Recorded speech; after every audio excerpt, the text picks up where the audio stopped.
La protesta social se instala en la región. Hay presidentes a los que les piden la renuncia y otros que no quieren dejar el poder. La polarización preocupa. ¿Qué ocurre en América Latina? El polvorín se prendió en Ecuador por unas medidas económicas y la democracia entró en terapia intensiva. El fuego se extendió a Chile, también por el alza de pasajes, y ahora ese país vive el estallido social más fuerte desde la dictadura. En Bolivia también hay riesgo de una explosión por unas elecciones no muy transparentes que podrían eternizar en el poder a Evo Morales. ¿Hay elementos en común para describir las crisis de estos países? ¿Es la espada de Chávez y no la de Bolívar la que ronda por América Latina? ¿O hay una nueva generación en el continente cansada de un modelo económico y de la desigualdad? De esto hablaremos en Políticamente Correcto. Comenzamos.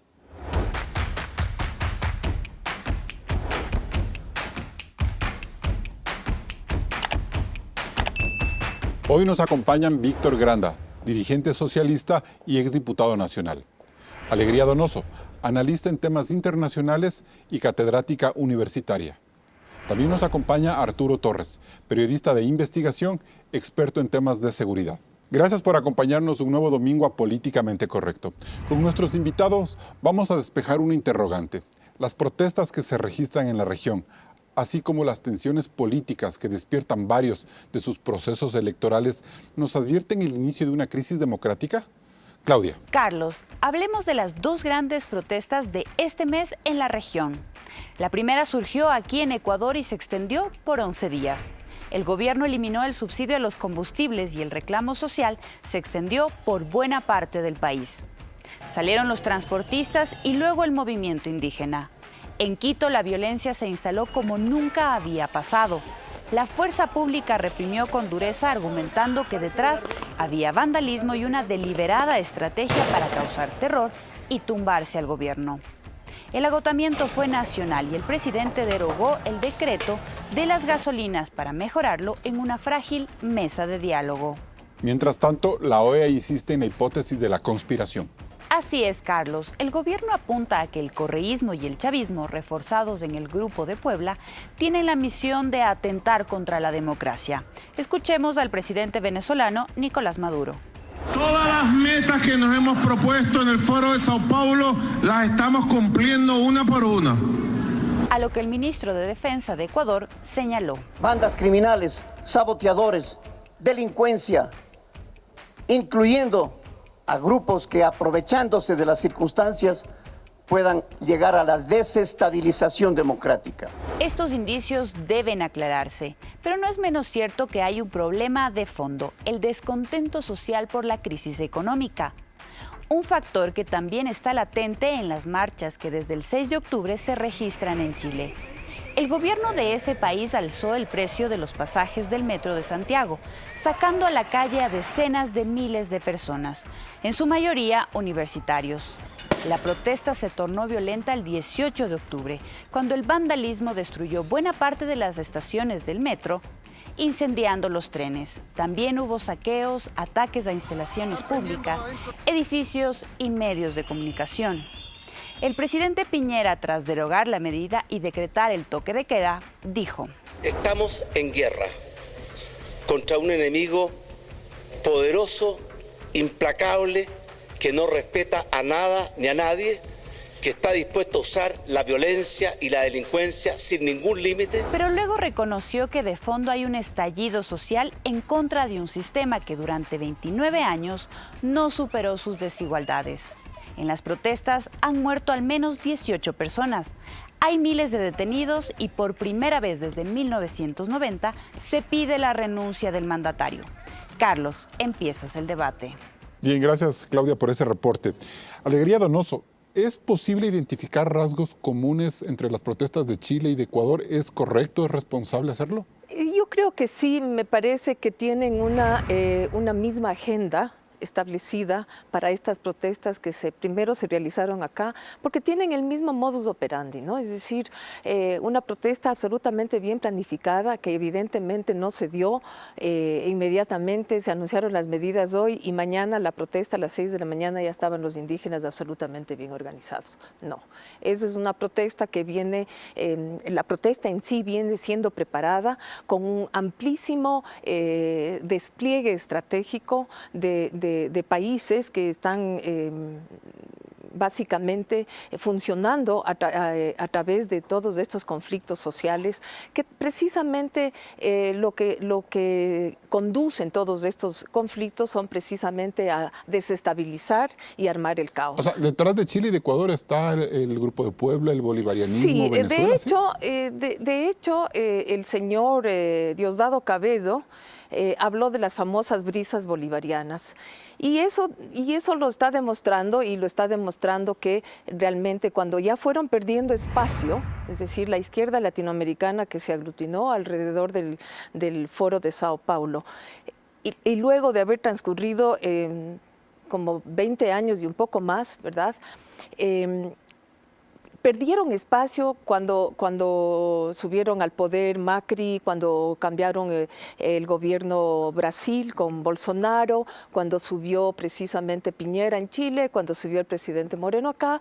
Entonces, tenían que cambiar de estrategia.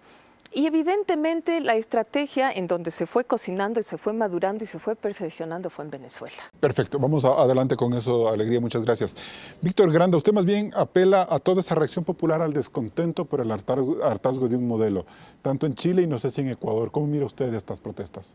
Yo no niego que el señor Maduro, el señor Correa, por los intereses que ellos tienen, sin duda manipulan la reacción social para incluir elementos de violencia con la finalidad, en el caso de Correa, sin duda mantener la impunidad, evitar que los juicios por corrupción avancen.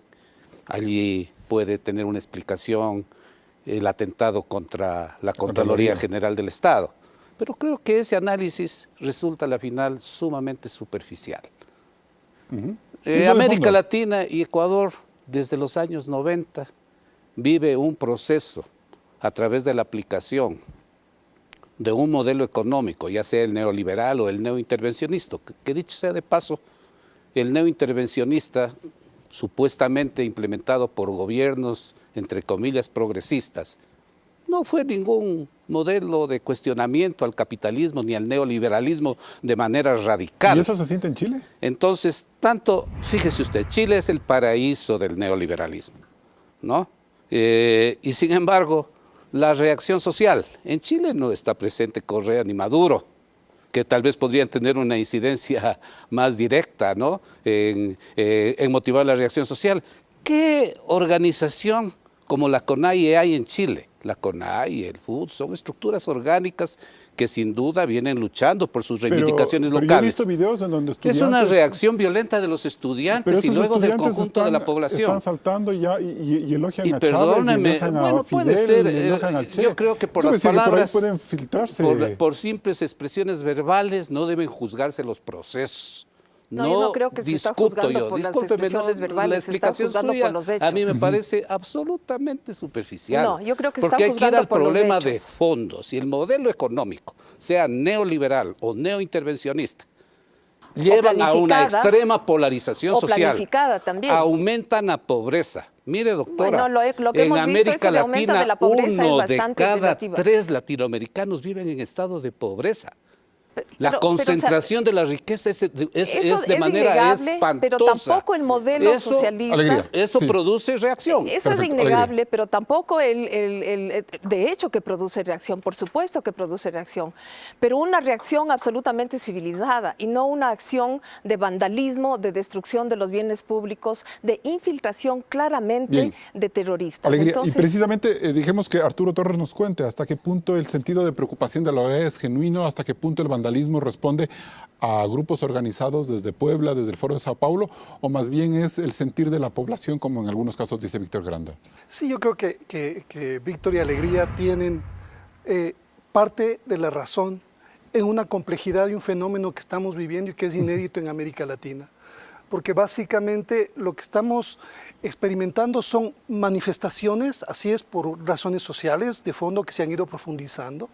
Hay una inequidad innegable en Chile, eso es así, y paradójicamente, dos gobiernos de Michelle Bachelet, socialista, no solucionaron esos problemas de fondo. Más los 6 de Lagos, ¿no? Y también, ojo, Rafael Correa, con el mismo discurso socialista, ha profundizado los niveles de pobreza en el país, no ha solucionado los problemas estructurales. Y analicemos también el mismo discurso en Venezuela. Socialismo del siglo XXI, un fracaso total en materia del tema social. ¿Pero por qué se contagia entonces toda la región con esta alegoría al modelo chavista, al grupo de Puebla, a la izquierda? Porque eso es lo que se siente, un despertar en Chile contra un modelo que está en ciernes. Sí, creo que esas contradicciones se mantienen en nuestros países. Es evidente que el pueblo indígena ha sido relegado y ha sido marginado. Hay cosas de fondo que no se han solucionado y eso ha generado pues, lo que hemos vivido. Lo que no quiere decir, y ahí sí yo también coincido con Alegría, en que en estas manifestaciones hay organizaciones que se han sumado y que han planificado un golpismo, desestabilizar al gobierno de turno, porque básicamente eso dicen los hechos. Me remonto solamente a dos cosas puntuales entre lo político y lo factual. Entre lo político, Rafael Correa, las últimas semanas previo al paro, estuvo moviéndose entre Cuba y Venezuela permanentemente. Eso es un hecho.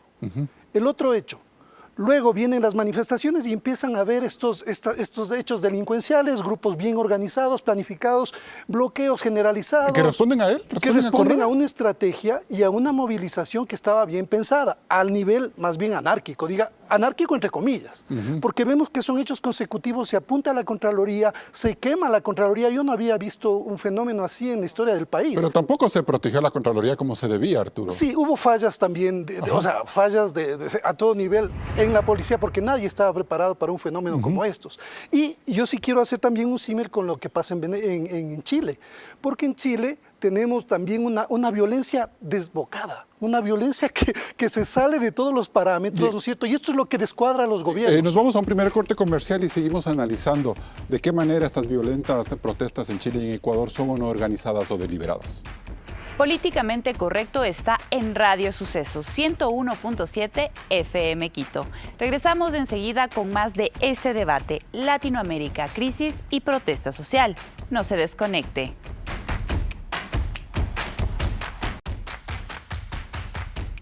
Bien, seguimos en Políticamente Correcto. Arturo Torres, dos ideas, dos hechos que quisiera que un poco nos ayudes a interpretar. El primero, un grupo de manifestantes indignados en Chile, jóvenes, estudiantes, son capaces de poder incendiar, prenderle fuego al tren de un metro e incendiar un edificio. ¿Esto es consecuencia de una manifestación o hay detrás grupos organizados?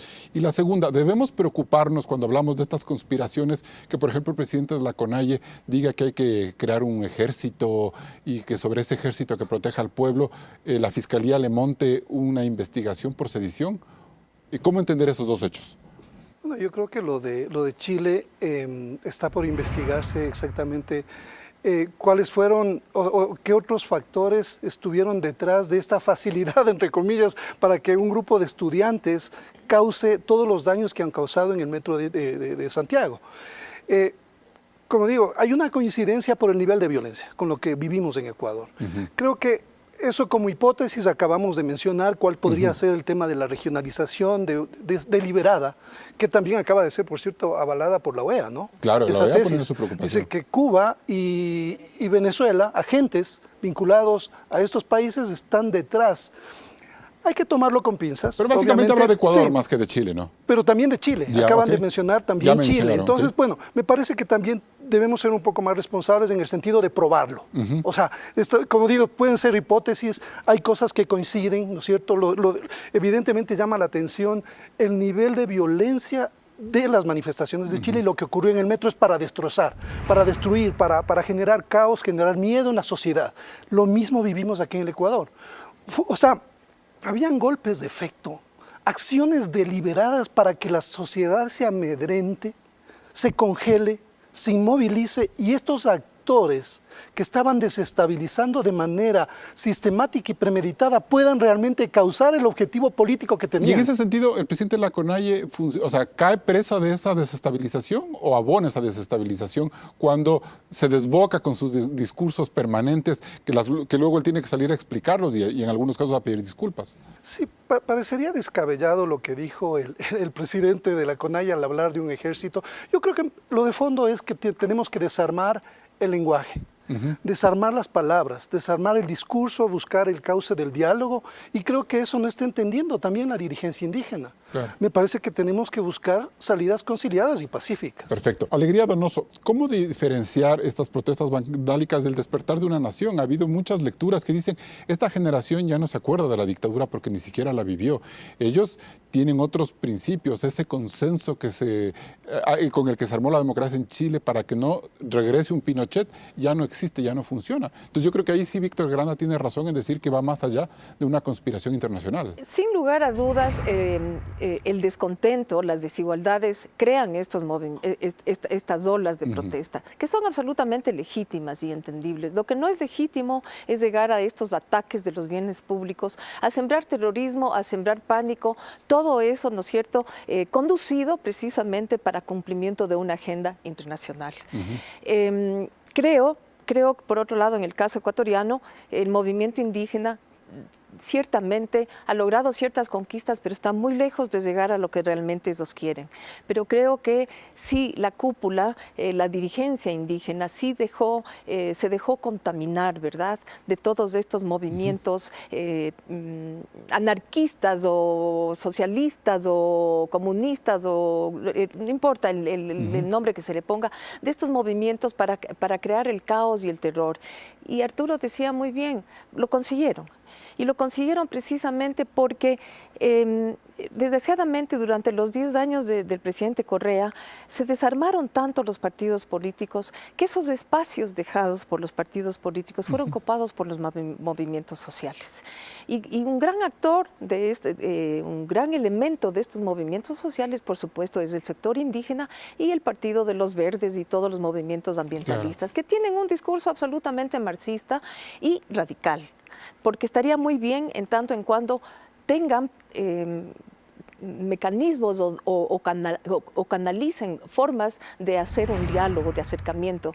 Pero efectivamente las declaraciones del señor Vargas no han sido muy afortunadas y más bien lo que ha hecho es poner una serie de obstáculos para llegar a un acuerdo, claro, a un consenso. Perfecto. Pero las declaraciones de Piñera tampoco han sido las adecuadas ni las acertadas, Víctor Granda. ¿De qué manera hay también la preocupación de que la izquierda genuina, la que quiere vivir en democracia, pueda sentirse o pueda ser presa de estos cálculos desestabilizadores que pueden venir en nombre de la izquierda? En el caso chileno, vea usted, comienza la protesta por el incremento de la tarifa del metro. Por supuesto, un transporte colectivo el más caro de los similares que puedan existir en América Latina. ¿Y qué es lo que le toca hacer al presidente?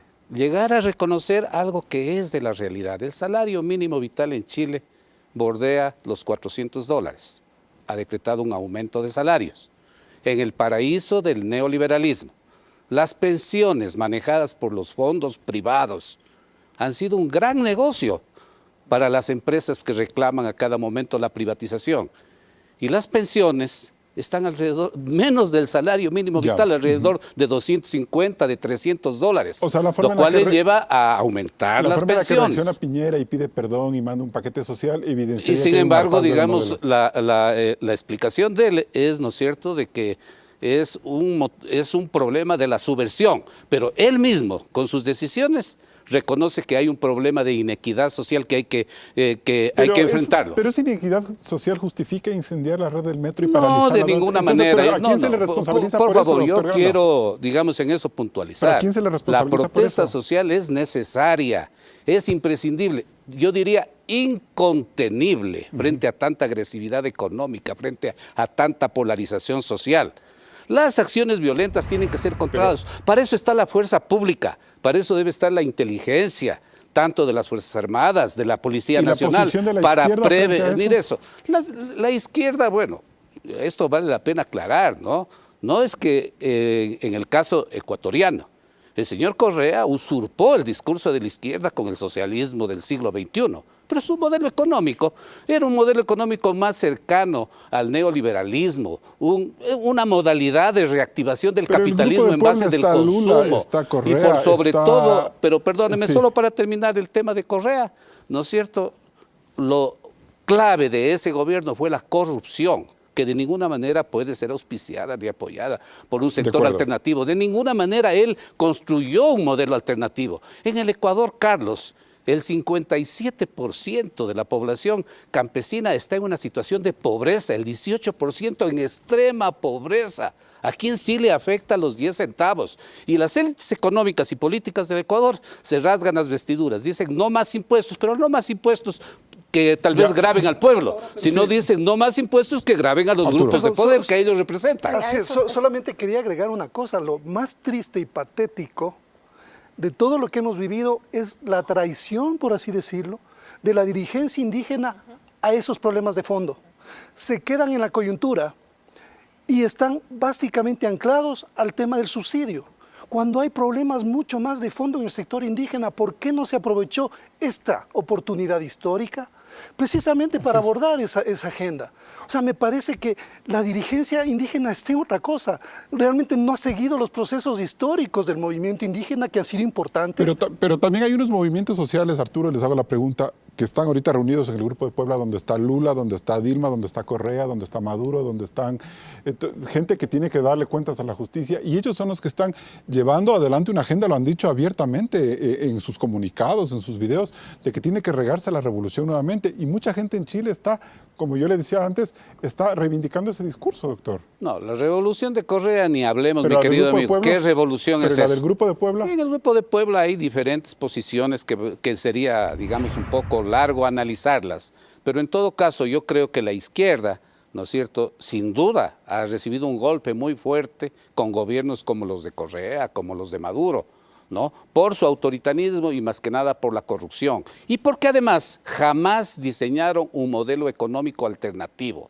Este neointervencionismo es una modalidad del neoliberalismo que lo único que quiere es recomponer los intereses del capital transnacional y seguir concentrando la riqueza de los grupos internos de poder. Alegría, ¿cómo entender esta agenda de grupos de pueblo que abarcan o se dice entender una amplia agenda de izquierda? Yo diría que el modelo más bien del correísmo fue un mercantilismo, es decir, fue una mezcla de una serie de modelos económicos y que terminó siendo un modelo aupado y dirigido precisamente para fortalecer los mecanismos de corrupción que se instalaron directamente. Muy de acuerdo. Pero la izquierda está detrás, o sea, no está detrás, sino en nombre de la izquierda hacen esos cambios. Yo creo que no se puede generalizar, no se podría decir que la izquierda está detrás. Yo creo que es de este radicalismo anárquico que está atrás de todas estas fuerzas y de todo este Grupo de Puebla.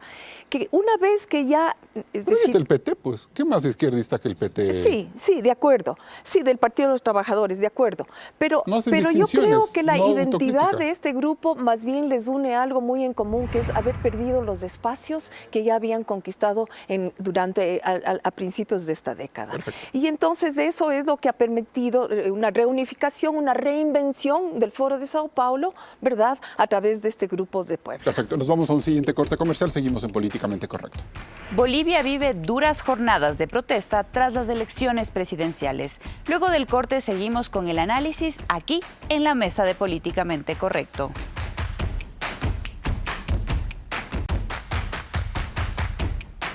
Las tensiones en América Latina no solo se muestran por las protestas callejeras de los últimos días. La inestabilidad entra en el plano electoral. En Bolivia, Evo Morales se juega su cuarto periodo presidencial. Las denuncias de un presunto fraude tienen en vilo a ese país, luego de que los primeros resultados advirtieran el inminente balotaje entre Morales y el opositor Carlos Mesa. Se suspendió la transmisión de resultados que por casi 24 horas tuvo en zozobra a los bolivianos. Cuando volvió al sistema, Morales amplió su ventaja hasta ganar en primera vuelta. Mesa denuncia que le robaron los resultados y la OEA confirmó que hubo un cambio inexplicable en la tendencia de los votos a favor del líder indígena y aliado de Venezuela. Se mostraron imágenes de actas almacenadas de forma clandestina y hubo protestas en varias ciudades. Se incendió una sede del Poder Electoral y Morales ha denunciado un golpe de Estado en su contra. A diferencia de Bolivia, las cosas están más claras en Argentina. Este domingo se define la suerte de Mauricio Macri, presidente en funciones, a quien su política de ajuste económico, bajo la tutela del Fondo Monetario, lo ha desgastado. Las encuestas dan una amplia ventaja al peronismo, liderado por Alberto Fernández y su compañera de fórmula, Cristina de Kirchner, con lo cual el socialismo del siglo XXI puede volver a gobernar. ¿Qué nos dicen estas elecciones? Carlos. Doctor Granda, ¿qué nos dicen estas elecciones, tomando en cuenta de que cuando Venezuela o el bolivarianismo quiere socavar los gobiernos de unas regiones, en cambio en otras como en Bolivia tratan de hacer hasta fraude, según lo ha denunciado la misma OEA y la oposición en ese país? Fraude para mantenerse en el poder 4, 5, 6 periodos. En el aspecto económico, en Bolivia se logró mejores niveles de equidad. Pero ¿dónde falla este esquema? En el autoritarismo, en la concentración de poder, en el deseo de permanecer en estructura máxima de poder, en el hecho de no generar nuevos liderazgos. ¿En la corrupción? Porque si tuvieron, exacto, también en la corrupción, también en Bolivia se han hecho denuncias muy graves al respecto, pero digamos el sistema democrático tiene que, incluso para, no se diga, especialmente para los sectores de izquierda, tiene que ser genuino, tiene que generar nuevos liderazgos. El autoritarismo, el personalismo propio de versiones tal vez de antaño de la izquierda, no son factibles, no deberían ser ya permisibles en la época actual. Entonces a mí me parece que sin duda estamos viendo en Bolivia un desborde de violencia frente a un atentado a los procesos democráticos, Perfecto. ¿no? Arturo, Más que un cuestionamiento al modelo económico. Arturo ¿no? Torres, en países como Venezuela y Bolivia, como también sucedió en Ecuador, cuando logran controlar el poder electoral se quedan, y cuando no logran controlar el poder electoral salen a las calles. Sí. Y el Estado logra como mantener el control de la movilización. Sí, precisamente nos referimos a la concentración de poderes, ¿no es cierto? Creo que en el caso ecuatoriano, quiero hacer el símil porque Rafael Correa, desde el punto de vista regional, y eso creo que hay que analizarlo también, está visto como un error entre los otros personajes. Por ejemplo, entre Maduro, en Nicaragua también Ortega y Evo Morales en Bolivia. ¿Por qué como un error? Porque él sale y él pensó que Lenín Moreno le iba a cubrir las espaldas, y eso no ocurrió. Se le cambió el esquema y el guión que tenían preparado para permanecer a través de Lenín Moreno en el poder, en este esquema de sin alternabilidad de partidos y todo eso, no ocurrió. Entonces, los otros presidentes del eje bolivariano no van a cometer el mismo error, no van a salir por la vía democrática, o si es que hay democracia, digamos, pasa lo que ocurre en las elecciones en Bolivia. Eso va a pasar en Bolivia. Eso va a pasar en que Bolivia. no se dejan ganar. Así es, no se van a arriesgar. ¿Qué papel está jugando Rusia en este momento en la región? Incluso hemos visto de manera, no sé si deliberada o no, toda esta presencia interesada de medios como Russia Today que tratan de interpretar la realidad latinoamericana, Arturo. Sí, creo que es interesante porque hay hechos sobre cómo, por ejemplo, ellos intervinieron ya en la guerra cibernética, ¿no es cierto? En la cuestión de las redes sociales, cómo intervinieron, porque ellos conocen muy bien. No olvidemos el papel que jugaron los hackers rusos, también el tema con Estados Unidos y el tema Assange. Es bien interesante eso porque en la relación Correa-Assange-Putin es bien importante para entender el nivel de conexión que tenemos además con Venezuela. Por eso es que hay muchos indicios que nos ayudan a entender esto de una manera mucho más geopolítica y que sí puede haber una estrategia en ese nivel que va a ser esclarecida, creo yo, o descartada los próximos días. Alegría, ¿y el bolivarianismo va a recuperar Argentina? Sí, es decir, es clarísimo el triunfo del señor Fernández sobre Macri y previsiblemente va a seguir la misma agenda que siguió la señora Kirchner en el periodo anterior a Macri y ciertamente va a ser un buen tronco ¿verdad?, en el que se van a apoyar que se pueden apoyar las otras tendencias del socialismo del siglo XXI. Me preocupa Pero seriamente. qué error que cometió Macri, ¿no? Bueno, Macri es un análisis, tendríamos que analizarlo En otro aparte, en momento. otro programa, porque es inconcebible la cantidad de errores que cometió y sobre todo por una desconexión absoluta. Pero me parece y interesante total. lo que usted dice. Argentina se vuelve un bastión importantísimo en este segundo momento. Absolutamente, y eso es un mensaje que tienen que entender bien los políticos de todas las tendencias, es un mensaje, y sobre todo entender que con el radicalismo del socialismo del siglo XXI, como se ha venido practicando, sobre todo como se ha evidenciado en estos acontecimientos, no solamente está en juego la estabilidad regional, sino que ya entra, ¿no es cierto?, a una agenda geopolítica mucho más amplia, que es la intervención de Rusia. No nos olvidemos que el espionaje ruso, uno de los grandes espías rusos fue precisamente Putin, entonces fue parte del aparato de la KGB y sabe exactamente. Yo solo quería agregar una cosa que me parece interesante, es la participación de los elementos de inteligencia y de la capacitación de ciertos grupos extremistas que están identificados aquí en el país en las manifestaciones anárquicos, capacitación en países centroamericanos, hablo de El Salvador, de Nicaragua, también de Cuba y de Venezuela. O sea, sí hay un elemento que tiene que ver con el espionaje, con toda esta preparación, capacitación, inteligencia, Sí. que es muy importante. Perfecto, nos vamos a un siguiente corte comercial. Envíenos sus comentarios a nuestras redes sociales en Twitter e Instagram. Regresamos con más del análisis sobre las protestas sociales en otros países de Asia y Europa. Siga con la señal de Coavisa.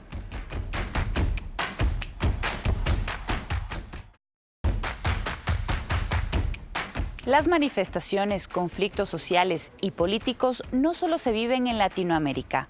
En otras regiones crecen las demandas ciudadanas y las protestas sociales. En Asia, la región de Hong Kong atraviesa su peor crisis desde que el Reino Unido cedió este territorio a China en 1997. Los manifestantes piden reformas democráticas, denuncian la injerencia de Pekín y rechazan la ley que permitirá a China extraditar a los fugitivos de la ciudad.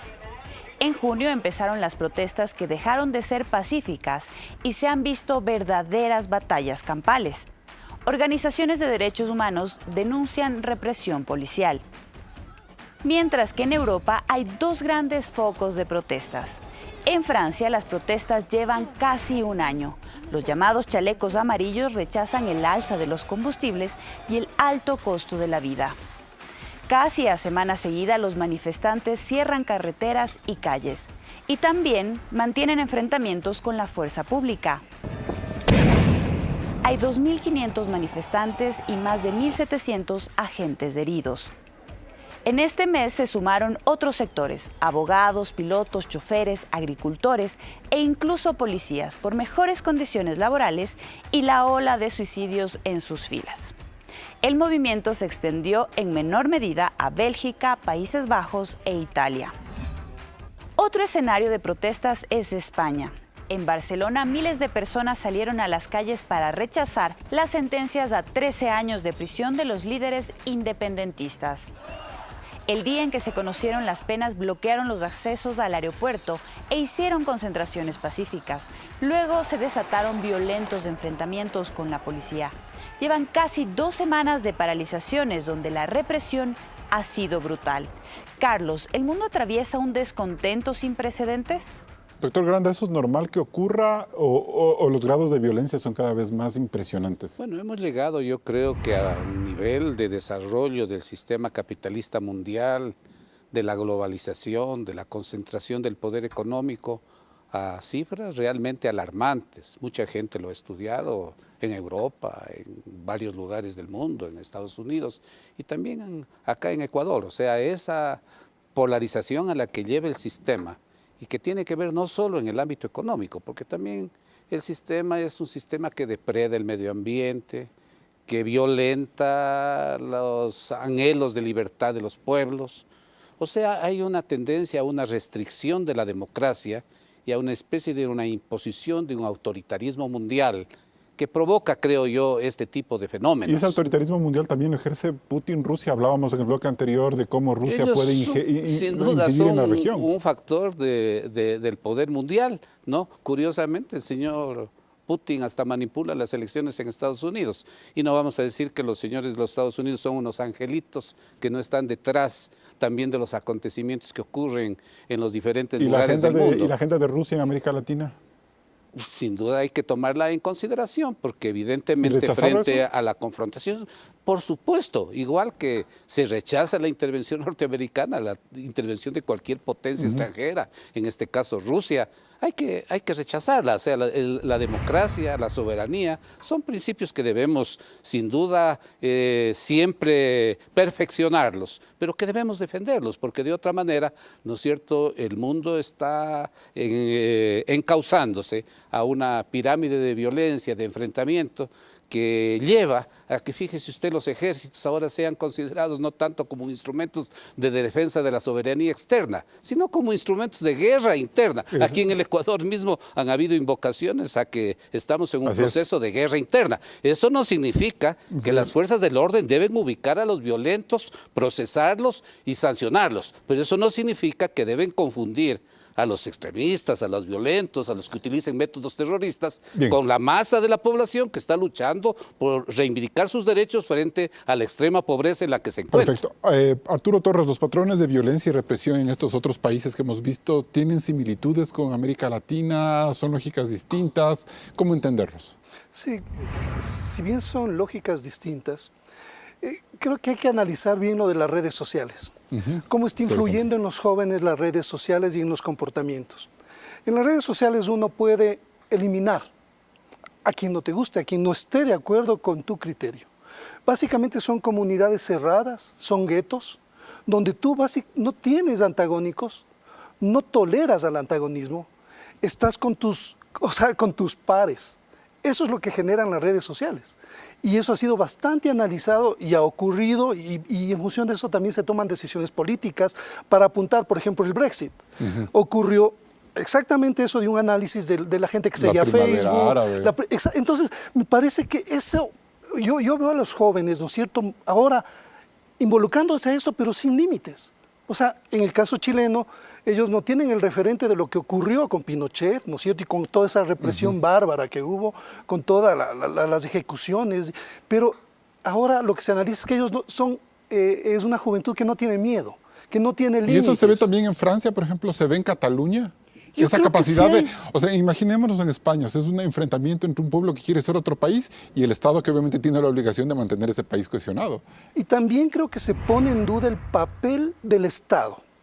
El papel del Estado y la aplicación progresiva de la fuerza. ¿Cómo enfrentar este tipo de manifestaciones que ya no son las convencionales a las que nosotros estábamos acostumbrados a enfrentar? O sea, creo que la democracia necesita analizar bien cómo, o sea, primero las soluciones, pero también cómo enfrentar, porque lo que hemos visto, por ejemplo, en Chile y en Ecuador, se aplican el estado de excepción, el estado de emergencia, el toque de queda, y no tienen ningún resultado.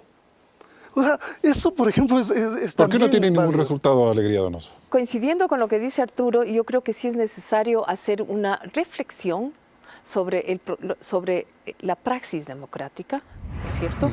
Y también sobre la función que están desempeñando los otros poderes del Estado, por un lado, y por otro lado también los poderes que tienen la obligación de controlar la seguridad, tanto nacional como internacional.